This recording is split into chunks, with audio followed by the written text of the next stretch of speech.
I faked my father's death for a full scholarship. I'm sitting at my desk, the sun barely setting behind the buildings, my room still and heavy. This is where everything began, where I first became the story everyone whispers about in this building. My name is Aryan, 19, from a city most Americans have never heard of. If you'd met me last year, I would have looked like a miracle, the first in my family to go to the US on a full scholarship. My parents' friends congratulated us, neighbors asked for advice, but now people talk for different reasons. I'm writing this honestly because I never really talked about what happened, not out loud, not in a way that forced me to face it. Some days I wish I could erase the past 2 years, but that's not possible, so here's my story. No excuses, no self pity. Maybe it's a warning, maybe it's just for me. School was never for me. I was the one in the back row, copying homework, barely scraping by. My parents, both government clerks, had dreams bigger than anything our apartment could hold: engineering, medicine, maybe a job in the US, a future where bills were an afterthought. When the pandemic hit, everything just stopped. 10th grade exams cancelled, no structure, no pressure, just endless days. I tried to reset in 11th grade, convinced myself I'd crack the national entrance exam, but physics was nonsense, chemistry a blur. I barely got 49%. 12th grade, nothing changed. Attendance optional, grades abysmal, motivation non existent. Nights were horror movies, mornings lost to sleep. I lied to my parents, said I was studying. My dad would knock and say, Son, don't waste these years. They won't come back. I'd nod and say, I know, though I wasn't sure I did, and I'd let the screen light flicker across my face as I sank back into the familiar hum of distraction. December came and it hit me. I was failing, not just in school but in a way that felt permanent. Friends talked about college admissions. I hadn't even started studying for exams. Panic came, dull and heavy, background noise, not motivation. That's when I started searching for full scholarships abroad. I'd heard stories, kids like me going to the US, everything paid for, dorms that looked like hotels. The more I read, the more desperate I became. My grades were awful, no extracurriculars, no inspiring story. I had nothing they wanted. I remember staring at my computer reading about financial aid. The words became an obsession. I realized how impossible it all was. So I started thinking, what if I just changed a few things? What if I could become the student they wanted? It started small. I opened my old report cards in Photoshop and changed a few grades. 62 became 92. I told myself everyone exaggerates for college, but then I went further. I bought a fake school stamp online, built a fake email address for my principal. I even registered a website that looked like my school's. Each step felt less real, more like a technicality. When I started filling out applications, it barely felt real. Essays written with ChatGPT and copying examples I found online. I invented achievements, debate club, volunteer work, a science fair project that never happened. Each lie made the next easier.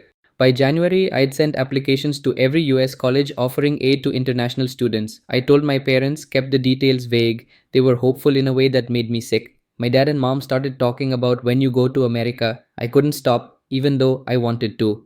The rejections came first from the Ivies, the dream schools, then some offers but not enough aid, then Lehigh, an acceptance letter, a partial scholarship. They still wanted $5,000 a year. My family could have stretched, but all I thought was, if I accept their money, I'll never be free. I wanted independence, even if it meant lying.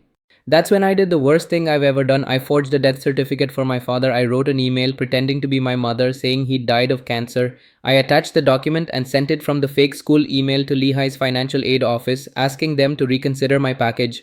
Within a week, Lehigh responded, full ride, everything covered, even a plane ticket home once a year. I told my parents I'd gotten a full scholarship. My dad looked at me, suspicious and proud.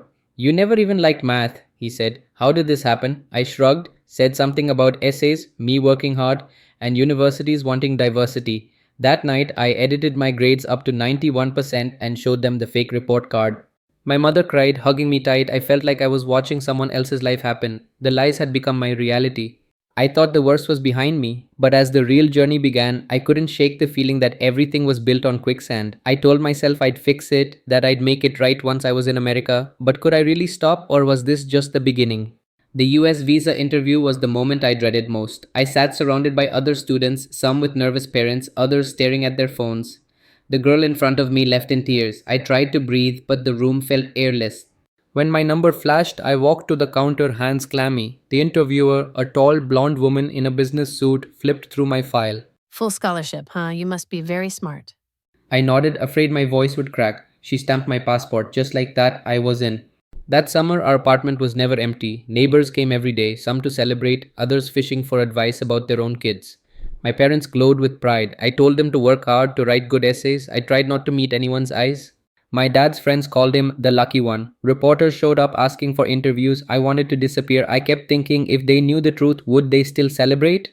The flight to America felt endless. I watched the city shrink below me and wondered if I deserved any of this. I told myself I'd start over, that I'd work hard and be honest from now on. I wanted to believe it.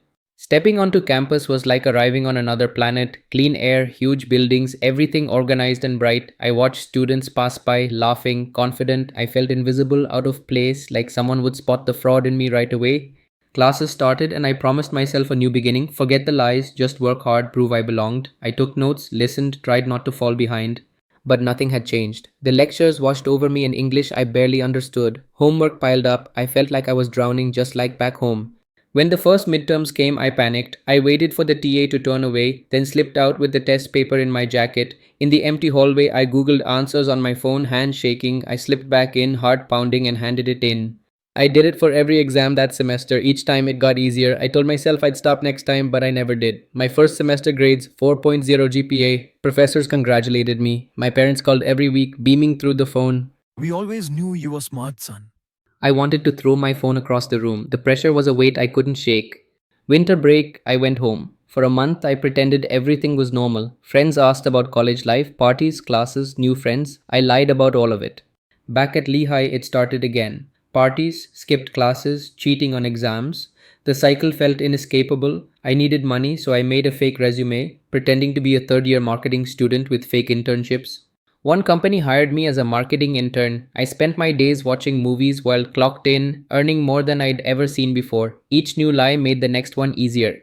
I kept telling myself I'll stop next week, next semester, next year, but I never did. The cycle kept spinning, and each day I felt further from the truth. How long could I keep this up before it all came crashing down? My dorm room was always cold in February. The radiator buzzed, but the chill clung to me. I'd lie awake at dawn, staring up at the cracked ceiling, my thoughts circling the same guilt.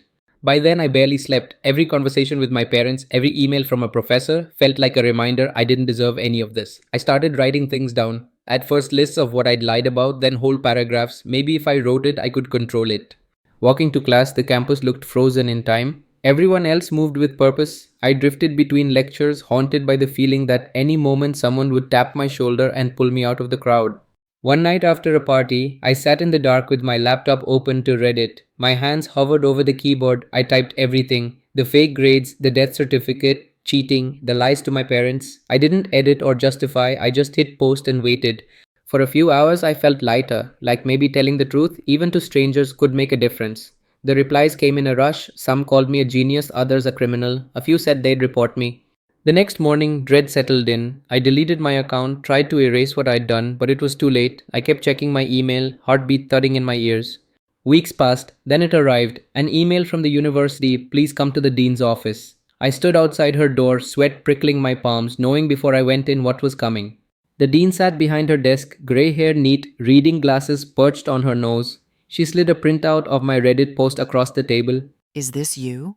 I nodded. My throat was tight. I couldn't say anything else. They'd already checked everything: the transcripts, the principal, the death certificate. It unraveled in days. I was suspended, then expelled. The police came. I sat in the station waiting. I called my parents from a borrowed phone. When my mother picked up, I told them everything, expecting a response, but all I could hear was her crying. My father's voice was tired and flat. Why, Aryan?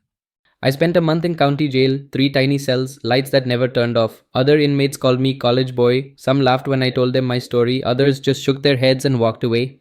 My lawyer arranged a deal. I pled guilty to forgery, agreed to go home to India. Lehigh dropped the theft charges. When I was released, they handed me a plane ticket and a warning: don't come back.